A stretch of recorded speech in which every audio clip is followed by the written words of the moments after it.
কাৰণ পৰীক্ষিতক ভগৱন্তই ভাৰতবৰ্ষৰ সৰ্বশ্ৰেষ্ঠ বৈষ্ণৱ ৰজা কৰি জন্ম দিছিল। তৎসত্ত্বেও অভিশপ্ত হৈ গ'ল। কিয়? তেওঁৰ যিটো প্ৰতিভা দিছিল তাক উচিত প্ৰয়োগ কৰিব নজনাৰ কাৰণে। ভগৱন্তই পৰীক্ষিতক বৈষ্ণৱ ৰজা কৰি জন্ম দিছিল। বৈষ্ণৱৰ বৈশিষ্ট্য কি? শাস্ত্ৰত উল্লেখ আছে, সাধুৰ সেৱা নাম ধৰ্ম কৰিবেক সাৰ। বৈষ্ণৱ বোলয় এহি তত্ত্ব আছে যাৰ। সাধু মহন্তৰ প্ৰতি, ভক্ত বৈষ্ণৱৰ প্ৰতি যাৰ শ্ৰদ্ধা থাকিব আৰু নামৰ প্ৰতি যাৰ আস্থা থাকিব, সেই গুণবিশিষ্ট ব্যক্তিজন ডেকা ল'ৰাই হওক বা গাভৰু ছোৱালীয়ে হওক, বোৱাৰীয়ে হওক বা শাহুৱে হওক, পিতৃয়ে হওক বা মাতৃয়ে হওক, সেই গুণবিশিষ্ট ব্যক্তিসকলক শাস্ত্ৰই বৈষ্ণৱ বুলি স্বীকৃতি দিছে। বৈষ্ণৱৰ দ্বিতীয় বৈশিষ্ট্য হ'ল এনেকৈ সংঘবদ্ধভাৱে কোনো নাম প্ৰসংগ, পাঠ প্ৰসংগ, ভাগৱত ব্যাখ্যা, ধৰ্মালোচনী সভা আদিত বহিলে বৈষ্ণৱ গুণসম্পন্ন ব্যক্তিয়ে গ্ৰাম্য কথা নাপাতে,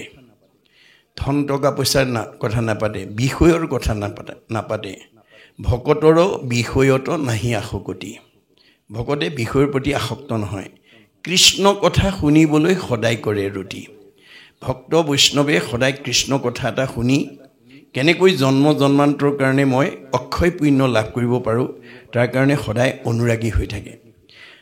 অন্যতম বৈশিষ্ট্য হৈছে কি? নকৰিব প্ৰাণী হিংসা মনে একোজন, সদায় চিন্তিব মাত্ৰ কৃষ্ণৰ চৰণ। বৈষ্ণৱ গুণসম্পন্ন ব্যক্তিয়ে প্ৰাণী হিংসা নকৰে। কিয়নো আমাৰ ভাগৱতত বা শাস্ত্ৰত উল্লেখ আছে, যত দেখা ভূত প্ৰাণী সবা হাকে বিষ্ণু মানি, হিংসা এৰি কৰা উপকাৰ। ভগৱন্তই কৈছে মই চবতে আছোঁ, কুকুৰ চিগাৰিল গদৰ ভৰু আত্মাৰাম। দেহটোহে কুকুৰ মেকুৰী, আত্মা কুকুৰ মেকুৰী নহয়। কৰ্মফলেহে কুকুৰ মেকুৰী হৈ আছে, গতিকে সেইটোত তোমালোকৰ হাত নাই। গতিকে কি কৰ্মৰ কাৰণে কাক কলৈ পঠিয়াব লাগে সেইখন তালিকা মোৰ হাতত আছে। মই 14জন সাক্ষী 2জন কেৰণীৰ দ্বাৰা সংগ্ৰহ কৰি আছোঁ। গতিকে আমি জীৱশ্ৰেষ্ঠ মানুহ হিচাপে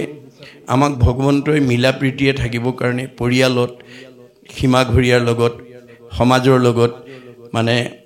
ককাই ভাইৰ লগত মিলা প্ৰীতিৰে থাকিবৰ কাৰণে আমাক জীৱশ্ৰেষ্ঠ মানুহ হিচাপে জন্ম দিছে। আমি যদি জীৱশ্ৰেষ্ঠ মানুহ হৈ ককাই ভাইৰ মাজত কাজিয়া কৰি থাকোঁ, সীমাঘৰীয়াৰ মাজত কাজিয়া কৰি থাকোঁ, স্বামী স্ত্ৰীৰ মাজত কাজিয়া কৰি থাকোঁ, শাহু বোৱাৰীৰ মাজত কাজিয়া কৰি থাকোঁ, তেতিয়াহ'লে ভগৱন্তই বৈকুণ্ঠৰ পৰা চাই হাঁহি পেলাই কয়, তোমালোকক মানুহৰ জন্ম দিছিলোঁ মিলা প্ৰীতিয়ে থাকিবৰ কাৰণে, মৰম স্নেহত থাকিবৰ কাৰণে, একতাৰ দূৰেৰে বান্ধ খাই থাকিবৰ কাৰণে। তোমালোকে জ্ঞাতি হিংসা কৰা কুকুৰৰ দৰে কাজিয়া কৰি আছা। এইবাৰ একেবাৰে জেগাত দি দিম আৰু যিমান কৰা কৰিবাগৈ। কাৰোবাৰ যদি কাজিয়া কৰা স্বভাৱ আছে আজি ইয়াতে এৰিব দেই। শাহু বোৱাৰীয়ে কাজিয়া কৰিব পাৰিব, দুইজনীয়ে কুকুৰৰ জন্ম ল'ব লাগিব। আমাৰ বেদত কৈছে ন ভুক্তং ক্ষতি কৰ্ম কল্প কৌটি স্বাৰ্থে অপি অৱশ্যমেব ভুক্তৈবং কীট কৰ্ম শুভাশুভম। কৰ্মফলে আমি সংসাৰ চক্ৰত ঘূৰি থাকিব লাগে, চক্ৰবত। আমি ভাগৱত শুনিবলৈ কিয় আহিব লাগে? আমাৰ বেয়া স্বভাৱবিলাক এৰি ভালবিলাক ল'বৰ কাৰণে। বেয়া এৰি ভাল লোৱাটোৱেই হৈছে বৈজ্ঞানিক দৃষ্টিভংগী। আমাৰ প্ৰত্যেকখন গৃহস্থীৰ ঘৰতে আপোনালোকৰ প্ৰত্যেকেই দিনটোত এবাৰ হ'লেও আইনাখন চায়। কিয় চাওঁ আমি আইনাখন? আমাৰ গুৰুজনে উপমা দিছে, তুমি জগ জীৱ তোমাক পুজিলে পাই আপোনাক যায়, যেন মুখ শ্ৰীক প্ৰতিবিম্ব মুখ দেখয় দৰ্পণ চাই। আইনাখন আমি কিয় চাওঁ? যে মই আগতকৈ বগাই হৈছোঁ নে, কলাই হৈছোঁ নে, শকতেই হৈছোঁ নে, ক্ষীণাইছোঁ নে, মোৰ মুখত কিবা স্পট পৰিছে নেকি, তাক জানিবৰ কাৰণে আমি আইনাখন চাওঁ। আপোনালোকৰ প্ৰত্যেকৰ গৃহতে আইনাখন বেছিকৈ কোনে চাই এবাৰ লক্ষ্য কৰিবচোন। যদি আপোনালোকৰ কাৰোবাৰ ঘৰত ডেকা গাভৰু ল'ৰা ছোৱালী আছে, যদি নতুনকৈ বিয়া কৰাই অনা বোৱাৰী আছে, তেওঁলোকে 60-70 বছৰ বুঢ়া বুঢ়ীসকলতকৈ আইনাখন বেছিকৈ চায়। কিয়নো তেওঁলোকৰ চেহেৰাটো ভালে আছে নে নাই সদায় জানিবৰ কাৰণে তেওঁলোকে অনুৰাগী হৈ থাকে। আমি যেনেকৈ প্ৰতি গৃহস্থী ঘৰত ডেকা গাভৰু নৱদম্পতীসকলে নিজক মানে জানিবৰ কাৰণে যেনেকৈ ঘনাই আইন এখন চাওঁ ঠিক তেনেকৈ এই ভাগৱত শুনিবলৈ আমাৰ 60-70 বছৰ বয়োবৃদ্ধ সকলতকৈ ডেকা গাভৰু আৰু নতুন বোৱাৰীসকল বেছিকৈ আহিব লাগে কিয়নো তেওঁলোকৰ ভৱিষ্যত সৃষ্টিৰ কথা আছে আজি যিসকল ডেকা গাভৰু হৈ আছে কালিলৈ তেওঁলোকে সংসাৰ কৰিব লাগিব কিয় এটো প্ৰকৃতিৰ নিয়ম কিন্তু আজি আমাৰ বহুত উঠি অহা যুৱক যুৱতী বা নৱ প্ৰজন্মই নাজানে আমি কিয় সংসাৰ কৰিব লাগে এয়া ঋষি মুনিৰ প্ৰশ্ন কিম অৰ্থে বিবাহম আমি কিয় বিয়া পাতিব লাগে এতিয়া আমাৰ বহুত উঠি অহা ডেকা গাভৰুৱে নাজানে আমাৰ বেদত কৈছে ঋক বেদত কৈছে অথ পুৰুষস্তাৱত সৰ্বু যজ্জায়ং ন বিন্দতে যজ্জায়ং বিন্দতে অথ প্ৰজায়তে তহি সৰ্বু ভৱতি আমি কিয় বিয়া পাতিব লাগে যে আমাৰ এইখন গাঁৱত যিবিলাক গৃহস্থীয়ে আমাৰ একোটা পৰিয়াল বা বংশ হিচাপে বসবাস কৰি আছে পিতৃ মাতৃ গুচি যোৱাৰ পিছত এই গোসানীবাৰী গাঁৱত বসবাস কৰি থকা গৃহস্থীসকলৰ ঘৰত অনাগত দিনত সেই পিতৃ মাতৃৰ বংশটো আমি এইখন গাঁৱৰ ঘৰত এৰি থৈ যাবৰ কাৰণে পুত্ৰ কন্যা জন্ম দিবৰ কাৰণে বিয়া পাতিব লাগে কি মতে বিবাহম পুত্ৰাৰ্থে বিবাহম কিয় বিয়া পাতিব লাগে পুত্ৰ কন্যা জন্ম দিবৰ কাৰণে বিয়া পাতিব লাগে কি মৰ্থে পুত্ৰম কি কাৰণেনো পুত্ৰ লাগে পুন্নাম নৰকে তাৰৈতে ইতিহি পুত্ৰহ পুন্নাম নৰকৰ পৰা আমাক পিতৃ মাতৃক উদ্ধাৰ কৰিবৰ কাৰণে পুত্ৰ কন্যা জন্ম দিব লাগে এতিয়া পুন্নাম নৰকি ভাগৱতত বৰ্ণিত 84 নৰকৰ ভিতৰত আটাইতকৈ দুখ লগা নৰকখনৰ নাম হৈছে পুন্নাম নৰক ই পিতৃ মাতৃৰ জীৱনলৈ কেতিয়া আহিব 60 বছৰৰ পিছত এটাৰ পিছত এটাকৈ ওৱান আফটাৰ আনাদাৰ কালৰ অতৰ্কিত গতিত আজি দেখা কিচকিচিয়া চুলিকেডাল 60 বছৰৰ পিছত লাহে লাহে মৰাপাতৰ দৰে বগা হ'বলৈ ধৰিব বহুত দূৰলৈকে দেখা চকুজোৰ দৃষ্টিশক্তি কমিব ৰিং মাৰিলে শুনা কাণখনৰ শ্ৰৱণ শক্তি কমিব কমনীয় দেহাটো 60 বছৰৰ পিছত লাহে লাহে মানে খুতুৰা খুতুৰ পৰিব টান টান বস্তু চুবোৱা দাঁতকিটা খুলুক ধুলুক হ'ব যাওঁ বুলিলে যাওঁ খাওঁ বুলিলে খাওঁ বোলা দেহাটোৰ মুখৰ আগত জিয়াৰী বোৱাৰী পুতেকে মুঠি নিদিলে খাবলৈ নোপোৱা হ'ব সেই সময়ত বৃদ্ধ পিতৃ মাতৃক সেৱা শুশ্ৰূষা মৰম চেনেহ লালন পালন পিন্ধন খুৱন কৰিবৰ কাৰণে আমি পুত্ৰ কন্যা জন্ম দিব লাগিব কিন্তু কোন পুত্ৰই সেইটো কাম কৰিব আমাৰ ভাগৱতত কৈছে পুত্ৰেও তৰাইবে বুলি শুনি আছে শাস্ত্ৰ বৈষ্ণৱ পুত্ৰক লাগি বুলি আছে মাত্ৰ পুত্ৰই তৰাব বুলি কৈছে সঁচা কিন্তু বৈষ্ণৱ পুত্ৰ জন্ম দিব লাগিব অবৈষ্ণৱ পুত্ৰ যদি উপজে বংশত স্বৰ্গ হন্তে পিতৃক পেলাৱে নৰকত অবৈষ্ণৱ পুত্ৰ যদি কোনবা পৰিয়ালত জন্ম হয় তেতিয়া মানে স্বৰ্গত থকা পিতৃক নৰকলৈ নমাই লৈ আহিব আজি আপোনালোকে দেখিছে বহুত পিতৃ মাতৃয়ে পঢ়াই শুনাই মানে উচ্চ ডিগ্ৰীধাৰী কাৰোবাক ডক্টৰেট ডিগ্ৰী লৈছে কোনোবা ডাক্তৰ ইঞ্জিনিয়াৰ অফিচাৰ প্ৰবক্তা অধিবক্তা বুদ্ধিজীৱী জ্ঞানী মানি বহুত বহুত উচ্চ পদস্থ বিষয়ত চাকৰি কৰাৰ যোগ্যতা অৰ্জন কৰি দিছে কিন্তু আপোনালোকৰ এই শাখা সত্ৰৰ দৰে বহু গাঁৱত ভাগৱত চৰ্চা নোহোৱাৰ কাৰণে ভাগৱতৰ দৰ্শন নজনাৰ কাৰণে সেই সকল উচ্চ ডিগ্ৰীধাৰী পুত্ৰ উচ্চ মানে চাকৰি কৰা পুত্ৰই আজি আমাৰ সমাজলৈ কি আদৰ্শ দিছে আনৰটো দূৰৰ কথা নিজৰ জন্মদাতা বৃদ্ধ পিতৃ মাতৃক বৃদ্ধ বয়সত কেনেকৈ সেৱা শুশ্ৰূষা মৰম চেনেহ লালন পালন কৰিব লাগে তাক নাজানি বৃদ্ধাশ্ৰমলৈ খেদি পঠিয়াইছে আপোনালোকৰ এই শাখা সত্ৰৰ যদি প্ৰতি বছৰে এনে ধৰণে আজি আপোনালোকে 5 দিনীয়া কৰিছে মই লৰাটোক কৈছো যে 5 দিন কৰিবলৈ যাওঁতে যথেষ্ট কায়িক মানসিক বৌদ্ধিক আৰ্থিকভাৱে যথেষ্ট কষ্ট হৈছে 5 দিনৰ ঠাইত আপোনালোকে 2 দিন কৰক কিন্তু প্ৰতি বছৰে কৰিবলৈ যত্ন কৰক প্ৰতি বছৰে যদি আপোনালোকৰ এই শাখা সত্ৰত ভাগৱত চৰ্চা কৰি প্ৰথম স্কন্ধৰ পৰা দ্বাদশ স্কন্ধ জীৱন্ত অৱস্থাত শুনিব পৰা সুবিধা দিব পাৰে তেতিয়াহ'লে এইখন গাঁৱলৈ বৃদ্ধ বয়সত বৃদ্ধ পিতৃ মাতৃক বৃদ্ধাশ্ৰমলৈ খেদি পঠিওৱা জীৱ পুত্ৰৰূপে আহিব নোৱাৰিব মনত ৰাখিব কথাটো শাহু বোৱাৰীৰ মাজত মনোমালিন্য হোৱা জীৱ এইখন গাঁৱলৈ এইখন সত্ৰৰ এলেকালৈ আহিব নোৱাৰিব সীমাঘৰীয়াৰ মাজত কাজিয়া পেচাল লাগি থকা সমাজৰ লগত মনোমালিন্য ঘটি থকা ককাই ভাইৰ মাজত মনোমালিন্য জীৱ ইয়ালৈকে আহিব নোৱাৰিব পোহৰৰ ওচৰলৈ যেনেকৈ আন্ধাৰ আহিব নোৱাৰাটো বিজ্ঞানসন্মত সত্য বাস্তৱ সত্য যিখন গাঁৱত যিখন সত্ৰ শাখা সত্ৰ বা মানে অঞ্চলত এই ভাগৱতৰ ভক্তি ধৰ্ম প্ৰচাৰ হ'ব ভক্তি মানে পোহৰ এই ভক্তি ধৰ্ম প্ৰচাৰ হৈ তালৈ বেয়া জীৱ আহিব নোৱাৰাটো তেনেকৈ সত্য যদি ইতিমধ্যে আহিছে ভাগৱত শুনাৰ লগে লগে সংস্কাৰ হৈ যাব আকৌ শুনি বন্ধা নাৰী পুত্ৰ হুৱে গুণৱন্ত ভাগৱত শুনিলে সতী সন্তান নোহোৱা মহিলাই সুযোগ্য সন্তান পোৱাৰ যোগ্যতা পায় বুলি ভাগৱতত উল্লেখ আছে আকৌ শুনি বন্ধা নাৰী পুত্ৰ হুৱে গুণৱন্ত দুৰ্জনো সজন হুৱে দুখী ধনৱন্ত কোনোবা যদি বেয়া মানুহ আহিছে ভাল হৈ যাব দুৰ্জনো সজন হুৱে দুখীয়া মানুহ ধনী হৈ যাব আপোনালোকৰ গাঁৱত যদি দুখীয়া মানুহে ভাগৱত শুনে পঢ়ে ধনী হৈ যাব মনত ৰাখিব সেইকাৰণে ভাগৱতে আহ্বান জনাইছে কিন্তু আগে প্ৰথমত মহাশাস্ত্ৰ ভাগৱত শুনিও ক মহা যত্ন কৰি বিশেষণ লগাইছে মনত ৰাখিব বছৰৰ মূৰত 5 দিনীয়া এটা সৌভাগ্য আপোনালোকে পাইছে মহা যত্ন কৰি ভাগৱত শুনিবলৈ আহিব লাগে কিয় বিষয়ৰ দুখ যত সকলে কৰিব হত হৰি ভকতৰ সংগ ধৰি আজিৰ দৰে ভকতৰ সংগত বহি যদি ঈশ্বৰৰ কথা শুনে আপোনালোকৰ বৈষয়িক যিবিলাক দুখ বেদনা আপোনালোকে ভুগি আছে আপোনালোকে জানিব আপোনালোকে ব্যক্তিগত জীৱনত পাৰিবাৰিক জীৱনত দাম্পত্য জীৱনত যুগ্ম জীৱনত সাংসাৰিক জীৱনত সামাজিক জীৱনত কি দুখ কষ্ট ভুগি আছে ভুক্তভোগীসকলেহে জানিব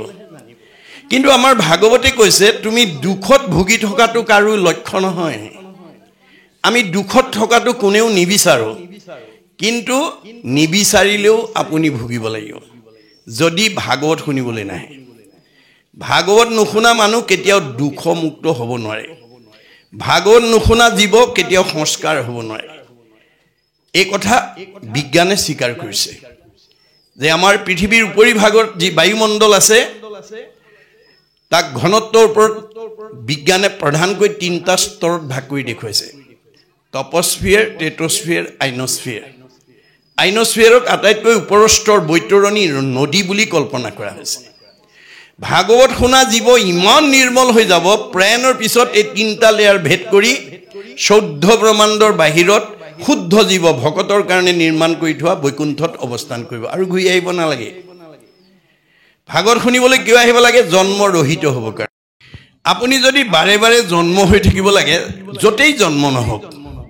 গৰ্ভৰ যন্ত্ৰণা আৰু মৃত্যুৰ ভয়ে আপোনাৰ পিছে পিছে খেদি থাকিব কোনো জীৱ এই দুটাৰ পৰা মুক্ত হ'ব নোৱাৰে যদি অহা যোৱা কৰি থাকিব লাগে গতিকে আমাক ভগৱন্তই 4 মুঠি জীৱৰ ভিতৰত সৰ্বশ্ৰেষ্ঠ জীৱ কৰি জন্ম দিছে উৰণ বুৰণ গজন ভ্ৰমণ এই 4 মুঠি জীৱ সবাৰো হৃদিত আত্মাৰূপে আছে পূৰ্ণ ব্ৰহ্ম সদাশিৱ সবতে ভগৱান আছে গুৰি পৰাৰ পৰা গজহস্তিলৈ গছ লতিকাৰ পৰা সকলোতে ভগৱন্ত আছে তথাপিতো শাস্ত্ৰই কি বুলি ক'লে মনুষ্যৰ জন্ম সবাহান্তে শ্ৰেষ্ঠ আছে দিব্য জ্ঞান পায় আমাৰ এটা জ্ঞান আছে যিটো ইতৰ প্ৰাণীৰ নাই ইতৰ প্ৰাণীৰ লগত 4টা বিষয়ত আমাৰ পাৰ্থক্য নাই কিহত নাই আহাৰ নিদ্ৰা ভয় মৈথুনৈশ্য সামান্যম এতৎ পশুৰভি নৰানাম আহাৰ নিদ্ৰা ভয় মৈথুন আমাৰো আছে গৰু ছাগলীৰ আছে আমিও আহাৰ খাওঁ গৰু ছাগলীও খায় আমিও জিৰণি লওঁ ইতৰ প্ৰাণীও জিৰণি লয় আমিও সন্তান জন্ম দিওঁ তেওঁলোকেও দিয়ে আমিও মৰিবলৈ ভয় কৰোঁ তেওঁলোকেও ভয় কৰে এই চাৰিটা বিষয়ত ইতৰ প্ৰাণীৰ লগত আমাৰ কোনো পাৰ্থক্য নাই আমাৰ পাৰ্থক্যটো ক'ত আছে বেদে কৈছে ধৰ্মহি তেইছাম অধিক বিশেষ ধৰ্ম গুণটো ইতৰ প্ৰাণীতকৈ আমাৰ বেছিকৈ আছে যাৰ কাৰণে আজি আমি একেলগে বহি ঈশ্বৰৰ কথা শুনিব পাৰিছো অন্য জীৱই নোৱাৰে এই ধৰণে ঈশ্বৰৰ কথা শুনাটোকে ধৰ্ম বুলি ডক্টৰ সৰ্বপল্লী ৰাধাকৃষ্ণনে মন্তব্য কৰিছে কি বুলি ধৰ্ম কি বস্তু যিটো বস্তুৱে আমাক ইজনক সিজনে ভাল পোৱাৰ জৰিয়তে ভগৱানক ভাল পাবলৈ শিকায় religion binds man to man and man to God এই ধৰণৰ কৰ্ম আঁচনিবিলাকে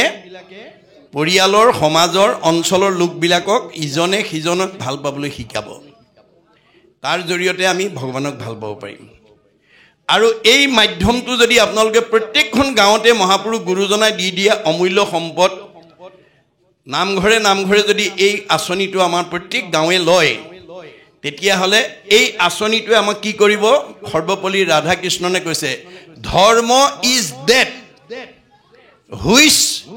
বাইন্ড ছ'চাইটি টুগেডাৰ ধৰ্ম বস্তুটো সেইটোৱেই যিটোৱে সমাজখনক পৰিয়ালটোক অঞ্চলৰ লোকসকলক একতাৰ দোলেৰে বান্ধি ৰাখিব পাৰে but which divides society breaks it up into parts and makes people fight one another is adharma আপুনি বাহিৰৰ পৰা দেখিছে পকা ঘৰে দুৱাৰে গাড়ীয়ে মটৰে ধনে ধানে টকাই পইচাই চাকৰিয়ে বাকৰিয়ে ব্যৱসায় বাণিজ্যই এখন ঘৰ একদম সচ্ছল ভিতৰলৈ গৈ সোমাই দেখিলে শাহু বোৱাৰীৰ মাজত মাতবোল নাই ককাই ভাইৰ মাজত ইজনৰ প্ৰতি সিজনৰ সদ্ভাৱ নাই স্বামী স্ত্ৰীৰ মাজত মনোমালিন্য তেতিয়াহ'লে আমাৰ ভাগৱতে কৈছে সেইখন অধৰ্মী ঘৰ আপোনালোকৰ এইখন আপোনাৰ গোসাইবাৰী গাঁৱত ডাক্তৰ আছে ইঞ্জিনিয়াৰ আছে অফিচাৰ আছে প্ৰবক্তা আছে অধিবক্তা আছে বুদ্ধিজীৱী আছে জ্ঞানী আছে মানি আছে বহুত উচ্চ পদস্থ বিষয়ত চাকৰি কৰা মানুহ আছে কিন্তু ইজনক দেখিলে যদি সিজনে মুখখন সিফালৈ ঘূৰাই দিয়ে ইজনৰ প্ৰতি যদি সিজনৰ সদ্ভাৱ নাই এই গোসাইবাৰী গাঁও ব্ৰহ্মাৰ ভুৱন হ'লেও ইয়াত থকাৰ যোগ্যতা নাই বুলি ভাগৱতে কৈছে কিন্তু তাৰো পৰিৱৰ্তন আনিব পাৰিম কেনেকৈ এই নদীখন যদি আমি প্ৰত্যেকখন গাঁৱতে বুৱাব পাৰোঁ ভাগৱতে কৈছে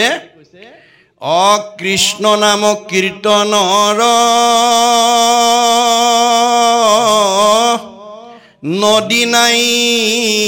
জিঠানত ভকতৰ সংগ জৈত নাই ব্ৰহ্মাৰ ভুৱন ভৈলেও অপবিত্ৰ সিটো আঠি যোগ্য নোহে থাকিবে তথাই এখন যদি ব্ৰহ্মাৰ ভুৱনো হয় তাত থকাৰ যোগ্যতা নাই এখন অধৰ্মী সমাজ গতিকে মই সকলোকে আহ্বান জনাম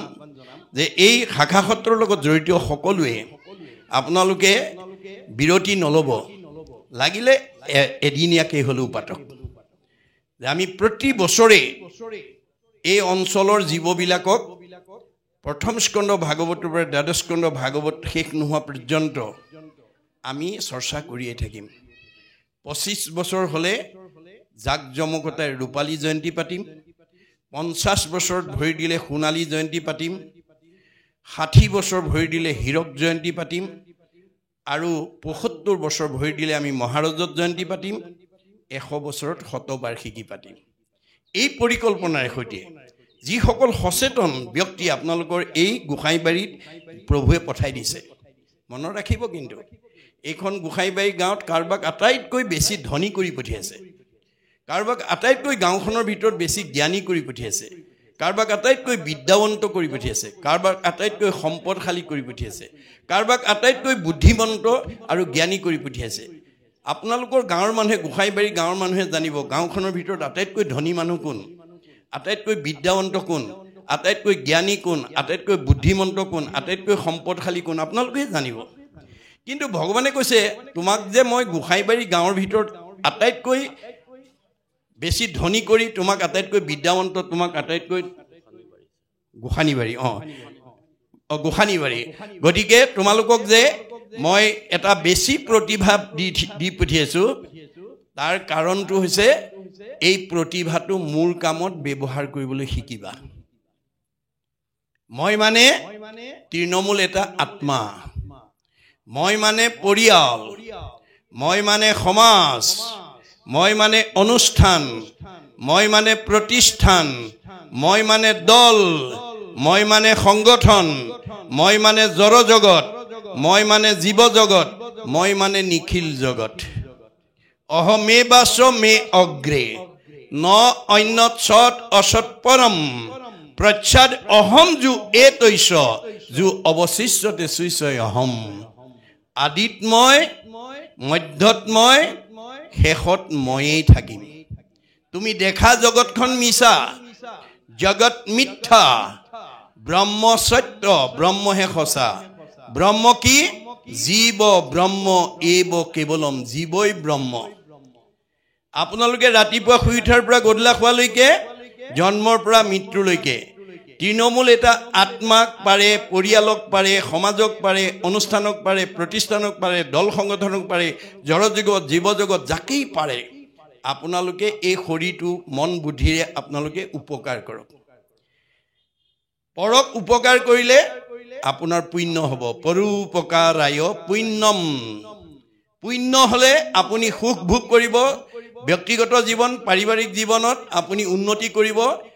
আৰু জীৱই মৃত্যুৰ পিছত সদ্গতি পাব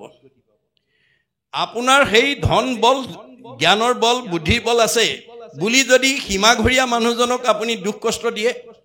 ওচৰ চুবুৰীয়াক যদি দুখ কষ্ট দিয়ে কাৰোবাক যদি মনত আঘাত কোৱাকৈ কথা কয় তেতিয়াহ'লে আপোনাক দি পঠিওৱা প্ৰতিভাটোৰ কাৰণে আপুনি অভিশপ্ত হ'ব পাপায় পৰপীড়নম পৰীক্ষিতক বৈষ্ণৱ কৰি পঠিয়াই দিছিলে অভিশপ্ত হৈ গ'ল কাৰণ তেওঁ বৈষ্ণৱ হৈ প্ৰাণী হিংসা কৰিব গুচি গ'ল পহু মাৰিবৰ কাৰণে গুচি গ'ল যোৱাৰ কাৰণে পাপ সিজিলে পহুৰ পিছে পিছে দৌৰি দৌৰি পিয়াহত অন্থকণ্ঠ শুকাই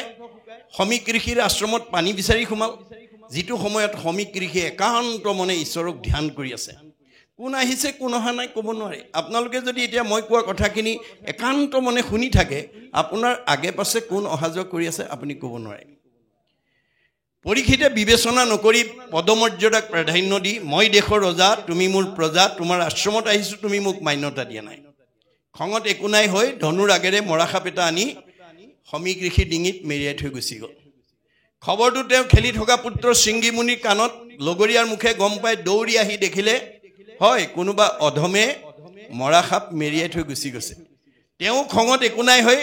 লগে লগে অভিশাপ দি দিলে মোৰ পিতা দেউৰ ডিঙিত যোনে এনেকৈ মৰাসাপ পাৰিছে এই তক্ষকেই তেওঁক 7 দিনত দংশন কৰি মাৰিব খবৰটো পৰীক্ষিত কৰ্ণগোচৰ হোৱাৰ লগে লগে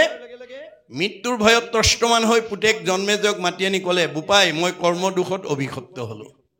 মোক 7 দিনত তক্ষকে দংশন কৰিব মোৰ মৃত্যু অনিবাৰ্য এই সপ্তদিবা পৃথিৱী পৰিচালনাৰ দায়িত্ব মই তোমাৰ ওপৰত অৰ্পণ কৰিলো আৰু মই কিবা প্ৰকাৰে তক্ষকৰ হাতৰ পৰা কালৰ হাতৰ পৰা মৃত্যুৰ হাতৰ পৰা নিজক বচাব পাৰো নেকি উপায় বিচাৰি যাওঁ এই বুলি কলৈ গ'ল গংগাৰ পাৰত গৈ আশ্ৰয় ল'লেগৈ এতিয়া আমাৰ প্ৰশ্ন হ'ল পৰীক্ষিতে যদি মৃত্যুৰ হাতৰ পৰা কালৰ হাতৰ পৰা তক্ষকৰ হাতৰ পৰা নিজক বচাবৰ কাৰণে যদি গংগাৰ আশ্ৰয় লয় আমি ল'ব লাগে নে নালাগে আৰু এই 5টা দিনত আপোনালোকে লৈছে নে নাই এই কথা অনুভৱ কৰিব লাগিব আসলতে কি গংগা নামেই গংগা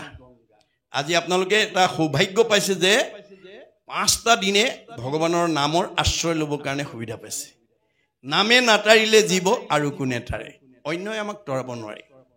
খবৰটো পোৱাৰ লগে লগে ৰাজ্যৰ দেৱঋষি ৰাজঋষি ব্ৰহ্মঋষি ঋতিজকে প্ৰমুখ্য কৰি গণ্যমান্যসকল আহি পৰীক্ষিতৰ সন্মুখত সমবেত হ'ল এই কথাটোৱে আমাক কি শিকাইছে যে আপোনালোকৰ গোসানীবাৰী গাঁৱৰ এলেকাত বিভিন্ন পৰিয়ালৰ বিভিন্ন বংশৰ বিভিন্ন সমাজৰ বিভিন্ন জাতিৰ বিভিন্ন ধৰ্মৰ লোকে বাস কৰি থাকিব পাৰে ধৰ্মৰ ভিন্নতা থাকিব পাৰে জাতিৰ ভিন্নতা থাকিব পাৰে সমাজৰ ভিন্নতা থাকিব পাৰে বংশ পৰিয়ালৰ ভিন্নতা থাকিব পাৰে কিন্তু আত্মাৰ ভিন্নতা নাই আত্মা দৃষ্টিত আমি সকলো ঈশ্বৰৰ অংশ জীৱ তোমাৰেহে অংশ আমি যত জীৱ যাক দেহৰহে পাৰ্থক্য আছে আত্মাৰ পাৰ্থক্য নাই তে আত্মা দৃষ্টিত আপোনালোকৰ গোসানীবাৰী গাঁৱত কাৰোবাৰ যদি কিবা বিপদ আপদ হয় মোৰ পৰিয়াল নহয় মোৰ বংশ নহয় মোৰ সমাজৰ নহয় বুলি খবৰ নোলোৱাকৈ নাথাকিব আত্মদৃষ্টিত আপোনাৰ একেই জীৱই আহি পেলাই আপোনালোকৰ এইখন গাঁৱত বাস কৰি আছে সেইকাৰণে খবৰটো পোৱাৰ লগে লগে দেৱঋষি ৰাজঋষি ব্ৰহ্মঋষি ৰীতিযোগে প্ৰমুখ্য কৰি গণ্যমান্যসকল পৰীক্ষিতৰ সন্মুখত সমবেত হ'ল মৃত্যুৰ আগমুহূৰ্তত সকলোকে দেখা পোৱাৰ লগে লগে তেওঁ সাহস পালে প্ৰেৰণা পালে আৰু প্ৰশ্ন কৰিলে কোৱা দেৱঋষি কোৱা ৰাজঋষি কোৱা ব্ৰহ্মঋষি কোৱা ৰীতিযোগ কোৱা গণ্যমান্যসকল কি কৰিলে মই তক্ষকৰ দংশনৰ পৰা নিজক বচাব পাৰিম ৰজাৰ প্ৰশ্ন শুনি প্ৰত্যেকে নিজা নিজা অভিমত আগবঢ়ালে কোনোৱে ক'লে তপ কৰা কোনে ক'লে জপ কৰা কোনে ক'লে যজ্ঞ কৰা কোনে ক'লে দান কৰা কোনে ক'লে তীৰ্থ কৰা কোনে ক'লে স্নান কৰা নানা ঋষিৰ নানা মত নানা ঋষিৰ নানা মতে পৰীক্ষিতৰ মৃত্যু ভয় আঁতৰ কৰিব নোৱাৰিলে কিয় কাৰণটো আমাৰ একাদশ স্কন্ধ ভাগৱতত গুৰুজনাই ব্যাসকৃত মানে এই বেদ বেদান্তৰ সাৰ ভাগৱত অসমীয়ালৈ তৰ্জমা কৰি একাদশ স্কন্ধ ভাগৱতত এই কথা লিখি থৈ গৈছে অৰ্থাৎ ভগৱন্তৰ সৃষ্টি চাৰিমুঠি জীৱৰ ভিতৰত জীৱশ্ৰেষ্ঠ মানুহ হিচাপে আমি কাক ভজিব লাগিব কেনেকৈ ভজিব লাগিব কেনেকৈ ভজিলে আমি এই মায়াময় সংসাৰখনৰ পৰা আমি নিজক উদ্ধাৰ কৰিব পাৰিম সেই সম্পৰ্কে ভগৱন্তই নিজ মুখেদি কৈ থৈ গৈছে আন ধৰ্মবিলাক ঋষিবিলাকৰ মুখেদি কৈছে আন ধৰ্ম ঋষিৰ মুখে কৰাইলা বেকত কহিলা আপোন মুখে নিজ ধৰ্ম যত আন ধৰ্মবিলাক ঋষিবিলাকৰ মুখেদি কোৱা কাৰণে নানা ঋষিৰ নানা মতে পৰীক্ষিতৰ মৃত্যু ভয় আঁতৰ কৰিব নোৱাৰিলে অৱশেষত আমি মানুহ হিচাপে জীৱশ্ৰেষ্ঠ মানুহ হিচাপে যিটো ধৰ্ম আচৰণ কৰিলে আমি এই সংসাৰৰ পৰা উদ্ধাৰ হ'ব পাৰিম সেই ধৰ্মকো তেওঁ নিজৰ মুখেদি কৈ থৈ গৈছে সেইটোৱে হৈছে ভাগৱত ধৰ্ম সেইটোৱে হৈছে ভক্তি ধৰ্ম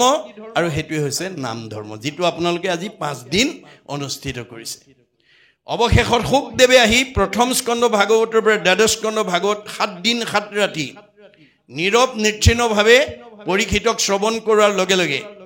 দ্বাদশ স্কন্ধ ভাগৱত শুনাৰ লগে লগে তেওঁ কি হ'ল আপোনাৰ দ্বাদশ স্কন্ধ ভাগৱত শুনাৰ লগে লগে তেওঁ ব্ৰহ্মজ্ঞান প্ৰাপ্ত হৈ গ'ল মই ইমান সময় মৰিম বুলি যিটো ভয় কৰি আছিলো তাৰ দেখোন মৃত্যুই নাই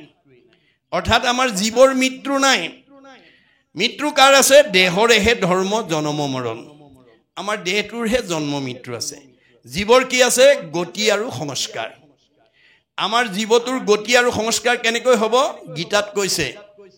যেন জুকে তীৰ্ণ পাইলে এৰয় অপৰ জীৱৰ দেহৰ জানা সেহি পতন্তৰ আমাৰ দেহত থকা জীৱটো চেনি জুকৰ লগত তুলনা কৰিছে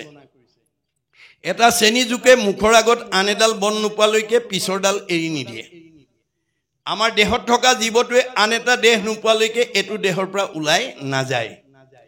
দ্বিতীয় উপমা দিছে যেন নৱ বস্ত্ৰক পুৰুষে পিন্ধে আগ পুৰাতন বস্ত্ৰ পাছে কৰে পৰিত্যাগ আপুনি ফটা চোলা এটা পিন্ধি আছিল বজাৰৰ পৰা নতুন এটা অনাৰ লগে লগে পুৰণাটো পেলাই যেনেকৈ আমি নতুন এটা পৰিধান কৰোঁ ঠিক তেনেকৈ আমাৰ দেহত থকা জীৱটোৱে এই পুৰণা দেহটো এৰি নতুন দেহলৈ গতি কৰিব এতিয়া আপুনি ওপৰলৈ পঠিয়াব নে তললৈ পঠিয়াব আপোনাৰ দেহত থকা জীৱটো ওপৰলৈ পঠিয়াব নে তললৈ পঠিয়াব ইয়াৰ দায়িত্ব আপোনাৰ সেইকাৰণে দাৰ্শনিক পণ্ডিতে কৈছে you are the curator of your own destiny আপোনাৰ ভাগ্যখন আপুনি নিজে গঢ়িব লাগিব আপোনাৰ পৰিয়ালটো আপুনি ভাল কৰিব লাগিব আপোনাৰ পৰিৱেশটো আপুনি ভাল কৰিব আনে ভাল কৰিব নোৱাৰে সেইকাৰণে মাধৱদেৱে ঘোষাত লিখিছে আপুনি আপোনাৰ শত্ৰু আপুনি আপোনাৰ মিত্ৰ আপুনি আপোনাৰ ৰাখে মাৰে হৰিক নভজি নৰে আপুনি হয় নষ্ট হৰি ভজি আপোনাক কটাই এই 5 দিনীয়া কাৰ্যসূচী পায়ো যদি আপোনালোকে ঈশ্বৰৰ কথা শুনিবলৈ নাহে আপুনি নিজে মৰিব তাৰ কাৰণে ভগৱান দায়বদ্ধ নহয় গতিকে আপোনালোকে যদি আজিৰ দৰে ভাগৱত শুনাৰ সৌভাগ্য ল'ব পাৰে তেতিয়া আপোনাৰ জীৱটো সংস্কাৰ হ'ব মলি কাপোৰ এখন মলি পৰি আছে বুলি জানিছে জানিলেই কিন্তু তাৰ পৰা মলিখিনি আঁতৰ হৈ নাযায় কেতিয়া আঁতৰ হ'ব যেতিয়া চাবোন বা চাৰ্ফ দিব এখন মলি কাপোৰ পৰা মলি অতৰাবলৈ যেনেকৈ আমি চাবোন বা চাৰ্ফ ব্যৱহাৰ নকৰা পৰ্যন্ত সেই মলি কাপোৰখনৰ পৰা মলি আঁতৰ নহয় ঠিক তেনেকৈ আপুনি জীৱনত দুখ কষ্ট পাই আছে অথচ ভাগৱত শুনিবলৈ নাহে ঈশ্বৰৰ কথা নুশুনে ঈশ্বৰৰ কথা নকয় আপুনি দুখ দুৰ্গতিৰ পৰা মুক্ত হ'ব নোৱাৰিব মনত ৰাখিব কথাটো সেইকাৰণে আমি প্ৰত্যেকেই যদি এই আঁচনি লওঁ আপোনালোকে প্ৰত্যেকখন ঘৰতো ভাগৱত চৰ্চা কৰিব পাৰে তাত কোনো বাধা নাই দেই চৰ্চা কৰাত কোনো বাধা নাই অধ্যয়ন কৰাত কোনো বাধা নাই আমাৰ পৃথিৱীত এজনেই মহাপুৰুষ জন্ম হৈছে যিজনে সমস্ত মানে ধৰ্ম কোনো ধৰণৰ বাধা শূন্যভাৱে লোৱাৰ পথ দি থৈ গৈছে গতিকে অন্যবিলাক ধৰ্মত নিয়ম বান্ধি থৈছে বৰ্ণাশ্ৰমত ধৰ্মযত যাৰ যেন বিধি আছে তাৰেহে কেৱলে অধিকাৰ হৰি নাম কীৰ্তনত নাহিকে নিয়ম একো এতেকেহে ধৰ্ম মাজে সাৰ ভগৱন্তৰ নাম ল'বলৈ কোনো নিয়ম বান্ধি থোৱা নাই ডেকা ল'ৰাই নোৱাৰে গাভৰু ছোৱালীয়ে নোৱাৰে মাইকী মানুহে নোৱাৰে দাড়ি থকাই নোৱাৰে অসৰণীয়াই নোৱাৰে এইবোৰ নিয়ম বন্ধা নাই মনত ৰাখিব কথাটো আপুনি যদি দাড়ি থকা কাৰণে পঢ়িবলৈ নিদিয়ে অসৰণীয়াৰ কাৰণে পঢ়িবলৈ নিদিয়ে মাইকী মানুহৰ কাৰণে পঢ়িবলৈ নিদিয়ে ডেকা ল'ৰাৰ কাৰণে পঢ়িবলৈ নিদিয়ে গাভৰু ছোৱালীৰ কাৰণে পঢ়িবলৈ তেওঁলোকে কেনেকৈ জ্ঞান পাব গতিকে তেওঁলোকক পঢ়িবলৈ দিয়ক তেওঁলোকে নিজেই শৰণ ল'ব যেতিয়া মাধৱদেৱৰ ঘোষাত পঢ়িব হৰি পদ সেৱা নকৰে নিমিত্তে মায়ে বান্ধি ফুৰাৱে তাওতো মায়াক নকৰে ৰহিত শৰণ নলয়ে যায় শৰণ নোলোৱালৈকে দেখোন মায়ে বান্ধি থাকিব তেওঁ নিজে ক'ব নাই মই শৰণ ল'ম মা মোৰ 12 বছৰ হ'ল বা 15 বছৰ হ'ল মই শৰণ ল'ম নিজেই ক'ব আপুনি ক'ব নালাগে তেওঁক মাত্ৰ জ্ঞানটো ল'বলৈ সুবিধা দিয়ক দাড়ি নকটা ল'ৰাই পঢ়ক যে নাম ক'ত থাকে হিয়াৰ মাজে নামৰ ভাণ্ডাৰ মুখে বাজ হয় আমাৰ নাম ভগৱন্তই পুঞ্জীভূত কৰিছে হৃদয়ত নাম মুখেদি বাজ হয় গতিকে মুখখন নামঘৰৰ মুখখন কেনেকৈ ৰাখিব লাগে নিজে জানিব আপুনি জোৰ কৰিব নালাগে তেওঁ নিজে হ'ব মাত্ৰ অধ্যয়ন কৰিবলৈ আজি এতিয়া আপোনালোকে জানিছে বাস্তৱতে অসমীয়াত মাষ্টাৰ ডিগ্ৰী লোৱা ছাত্ৰ ছাত্ৰীবিলাকে ইউনিভাৰ্চিটিত টেবুলত থৈ দশম কীৰ্তন ঘোষা ৰত্নালী পঢ়ি তেওঁলোকে মাষ্টাৰ ডিগ্ৰী লৈ আছে পঢ়াত বাধা নিদিব পঢ়িবলৈ দিয়ক জ্ঞানটো আয়ত্ব কৰিবলৈ দিয়ক নিয়ম নীতি কেৱল আনুষ্ঠানিকতাত প্ৰয়োগ কৰিব তেতিয়া আপোনালোকৰ সমাজবিলাক আপুনি পৰিশোধন হৈ যাব ডেকা ল'ৰা গাভৰু ছোৱালী যেতিয়া ভাগৱত পঢ়িব দশম স্কন্ধ ভাগৱতত যেতিয়া কৃষ্ণই কুৰকংশক বধ কৰি যেতিয়া অন্ধকাৰ কাৰাগাৰৰ পৰা বসুদেৱ দৈৱকীক উলিয়াই আনি দীঘল দি পেলাই স্তুতি কৰি কৈছিল হে পিতৃ মাতৃ তোমালোকৰ মোৰ কাৰণে বহুত কষ্ট পালা মই মানৱ জীৱনৰ 100টা বছৰ তোমালোকক মই ঋণ পৰিশোধ কৰিব নোৱাৰো কাৰণ যিটো পিতৃ মাতৃ জন্মিলেক দেহ পুখিলেক অনুদিন খতেক বৎসৰে সিটো পুত্ৰে তাৰ খুজিবে নপাৰে ঋণ যি পিতৃ মাতৃয়ে জন্ম দি আমাক এই বিচ্ছ সংখ্যাৰ দেখালে আমাৰ মানৱ জীৱনৰ 100টা বছৰত আমি তেওঁলোকৰ ঋণ পৰিশোধ কৰিব নোৱাৰো তেনেস্থলত ভাগৱত নুশুনাৰ কাৰণে ভাগৱত নপঢ়াৰ কাৰণে যিবিলাক ল'ৰা ছোৱালীয়ে আজি বৃদ্ধ পিতৃ মাতৃক বৃদ্ধাশ্ৰমলৈ পেঠাই দিছে তেওঁলোকৰ কি হ'ব জীৱন যিটো মানে পুত্ৰ হুয়া যিটো পিতৃক নুপুষৈ দুৰ্জন আতি আবাতি তাহাৰ মাংসক তাকে খুৱাও জমৰ কিং কৰে কাটি যি ল'ৰা ছোৱালীয়ে বৃদ্ধ পিতৃ মাতৃক সেৱা শুশ্ৰূষা মৰম চেনেহ লালন পালন নকৰে তেওঁ ইমান দুখী হ'ব লাগিব তাৰ মাংস কাটি কাটি জম কিং কৰে তাকেই খুৱাব অকল সিমানেই নহয় বৃদ্ধ পিতৃ মাতৃ গুৰু বন্ধুজন নুপুষে পিতৃ পুত্ৰক নিশ্বাস কাঢ়ন্তে জীৱন্তে থাকন্তে জানিবা সিটো মৃতক পিতৃ মাতৃক বৃদ্ধ বয়সত অৱজ্ঞা কৰা সন্তান যদি উশাহ নিশালৈ জীয়াই আছে তেওঁ জিয়াতে মৰা সন্তান হৈ যাতে আমি সমাজত পৰিচয় দিব লগা নহয় আৰু জিয়াতে মৰা সন্তান যাতে জন্ম দিব লগা নহয় তাৰ কাৰণে বিয়া পতাৰ আগতেই ভাগৱত শুনিবলৈ যত্ন কৰক ভগৱান আমাৰ হৃদয়তে আছে সমস্ত ভূতৰে মই আছো হৃদয়ত কি কাৰণে আছো যাদৃশী ভাৱনা জৈশ সিদ্ধি ভৱতি তাদৃশী তোমালোকে যেনেকৈ ভাবিবা মোৰ তোমালোকৰ মনৰ ভাৱ তেনেকৈ পূৰণ কৰিবৰ কাৰণে মই হৃদয়তে আছো তোমালোকক ল'ৰা লাগিলে ল'ৰা দিম ছোৱালী লাগিলে ছোৱালী দিম কিন্তু কেনেকৈ মোৰ পৰা বিচাৰিব লাগে ভাগৱত শুনি নিয়মটো শিকি ল'বা মই কল্পতৰু বৃক্ষ ৰূপে তোমালোকৰ হৃদয়ত আছো কল্পতৰু বৃক্ষক বৈশিষ্ট্য কি যি বিচাৰে তাকেই পায় কিন্তু কল্পতৰু বৃক্ষৰ এটা অন্যতম বৈশিষ্ট্য হ'ল কল্পতৰু বৃক্ষ যদি সবাটো সমান মাগন্তা জনক মাত্ৰ দেই ফলদান আপুনি বিচাৰিব লাগিব ল'ৰা লাগে নে ছোৱালী লাগে তেওঁক নীতিগতভাৱে বিচাৰিব লাগে নিয়ম বান্ধি থৈছে বিজ্ঞানে আমাৰ দাৰ্শনিক পণ্ডিতে নিয়ম বান্ধি থৈছে আজি আমাৰ উঠি অহা প্ৰজন্মই নাজানে নুশুনে নপঢ়ে কাৰণে বাঞ্ছিত ফলৰ পৰা বঞ্চিত হৈছে দুজনী ছোৱালী হ'ল 3 নম্বৰটো ল'ৰা লাগে বুলি ভাবি আছিলে আকৌ ছোৱালী হ'ল যাৰ কাৰণে ঘৈণীয়েকক মৰিয়াই কিলাই ঘৰৰ পৰা খেদি ডিভোৰ্চ কৰি দিছে ইমান বিসংগতি আহিছে কিন্তু তাৰ কাৰণে দায়ী কোন তেওঁলোক নিজেই তেওঁলোকে ভাগৱতৰ দৰ্শনেই নাজানে ভাগৱতত কৈছে যে তোমাক ভগৱানে কৈছে তোমাক ল'ৰা লাগিলে ল'ৰা দিম ছোৱালী লাগিলে ছোৱালী দিম কিন্তু কেনেকৈ মোৰ পৰা বিচাৰিব লাগে মই নিয়ম বান্ধি থৈছো 24 ঘণ্টাত অষ্টপহৰ মনত ৰাখিব কথাবোৰ খোলাকে ক'ব আপোনালোকে উঠি অহা প্ৰজন্মক 8টা পহৰত ভাগ কৰিছে এটা পহৰত 3 ঘণ্টাকৈ আছে 24 ঘণ্টাত 8টা পহৰ আমাৰ এতিয়া উঠি অহা প্ৰজন্ম নৱ প্ৰজন্মই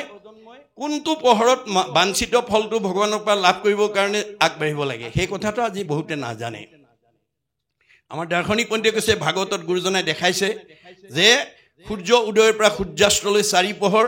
সূৰ্যাস্তৰ পৰা আকৌ সূৰ্য উদয় হলে 4 পহৰ সূৰ্য উদয়ৰ পৰা সূৰ্যাস্তলৈ এই 4টা পহৰ দিবা সময়ত কোনো দম্পতি সৃষ্টি কাৰ্যত আগ নাবাঢ়ে বা বাঢ়িব নালাগে মনত ৰাখিব কথাটো কেতিয়া বাঢ়িব লাগিব সূৰ্য অস্তৰ পৰা পুনৰ সূৰ্য উদয় হ'লে 4 পহৰত তাৰে প্ৰথম দুটা পহৰ বাদ দি ল'ব লাগিব কিয় বিজ্ঞানে কৈছে যে আমি খোৱা আহাৰটো ব্ৰহ্মলৈ ৰূপান্তৰ হ'বলৈ কমেও 6 ঘণ্টা সময় লাগে আমি খোৱা আহাৰবিলাক প্ৰথমতে ৰসৰ পৰা তেজৰ পৰা মাংসৰ পৰা মেদৰ পৰা হাড়ৰ পৰা মজ্জাৰ পৰা শুক্ৰৰ পৰা আমাৰ সন্তান জন্ম হ'ব গতিকে দুটা পহৰ বাদ দি তৃতীয় আৰু চতুৰ্থ পহৰত আগবাঢ়িব লাগিব কেনেকৈ পুৰুষ প্ৰকৃতি হবা একমতি তেহে সিজিব হৰিত ভকতি দুইজন একমনা হৈ ভাবিব লাগিব যে প্ৰথম বা দ্বিতীয় সন্তানটো আমাক ল'ৰা লাগে নে ছোৱালী লাগে কেনেকুৱা গুণৰ ল'ৰা ছোৱালী লাগে দুইজনে আলোচনা কৰি ল'ব লৈ যথা সময়ত তেওঁক ভাৱটো নিবেদন কৰিব দুইজনে মনত ৰাখিব কথাটো যদি দুইজনৰ মাজত মতভেদ থাকে তেতিয়া আমাৰ দাম্পত্য জীৱন কাশ্যপ ঋষিৰ নিচিনা হ'ব অৰ্থাৎ কাৰোবাৰ স্বামীয়ে জানে ভাৰ্যাই নাজানে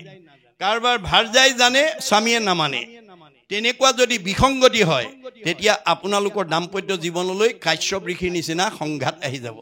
কাশ্যপ ঋষি দুগৰাকী ভাৰ্যা এগৰাকী দিতি আৰু এগৰাকী অদিতিয়ে স্বামীৰ লগত মন মিলাই সময়মতে সৃষ্টি কাৰ্যত আগবাঢ়িছিল কাৰণে আটাইবিলাক দেৱতা সন্তান জন্ম হ'ল কিন্তু দিতি হিংসা কৰি আছিল সতিনীৰ সন্তান হোৱা দেখি হিংসাত ভাগি পৰিছিল আৰু অসময়ত গৈ পেলাই স্বামীক পুত্ৰদানৰ বাবে আহ্বান জনাইছিল উপাসনা স্থানত তেতিয়া দূৰদৰ্শী সম্পন্ন কাশ্যপ ঋষিয়ে কৈছিল হে ভাৰ্যা এটো পুত্ৰদানৰ সময় নহয় তুমি ধৈৰ্য ধৰা এটো উপাসনাৰ সময় কিন্তু নামানিলে উপায়ন্তৰ হৈ ভাৰ্যাক সন্তুষ্টি দিবৰ কাৰণে পুত্ৰদান দিলে ফলত কি হ'ল হিৰণ্যাক্ষ আৰু হিৰণ্যকশিপু আমাৰো যদি দম্পতি বিলাকে নিয়ম সময়ৰ কথা নাজানে তেতিয়াহ'লে আপোনালোকৰ জীৱনলৈও সেই তেনেকুৱা সন্তান আহিব যিবিলাকে আপোনালোকক বৃদ্ধ বয়সত ঘৰৰ পৰা খেদি পঠিয়াব গতিকে আপোনালোকে ভাগৱত অধ্যয়ন কৰি প্ৰত্যেকখন গাঁৱতে ভাগৱত চৰ্চা কৰক বৃদ্ধাশ্ৰম নিজে নিজে কমি যাব আপোনালোকে উঠি অহা প্ৰজন্মক ভাগৱত শুনিবলৈ পঢ়িবলৈ সুবিধা দিয়ক আপোনালোকৰ এই গোসানীবাৰীত থকা ডাক্তৰ মাষ্টাৰ ডিগ্ৰী লোৱা ডক্টৰেট ডিগ্ৰী লোৱা BA ডিগ্ৰী পাছ কৰি থকা ল'ৰাবিলাকক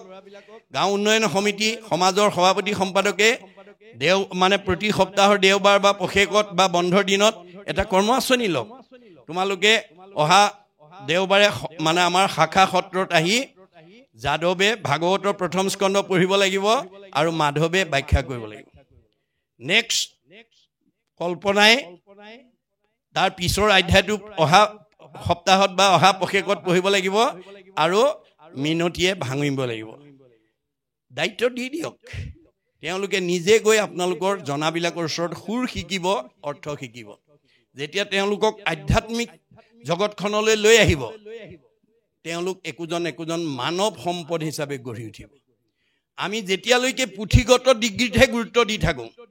পুথিগত ডিগ্ৰীয়ে আমাক কাকো প্ৰকৃত মানৱ কৰি গঢ়ি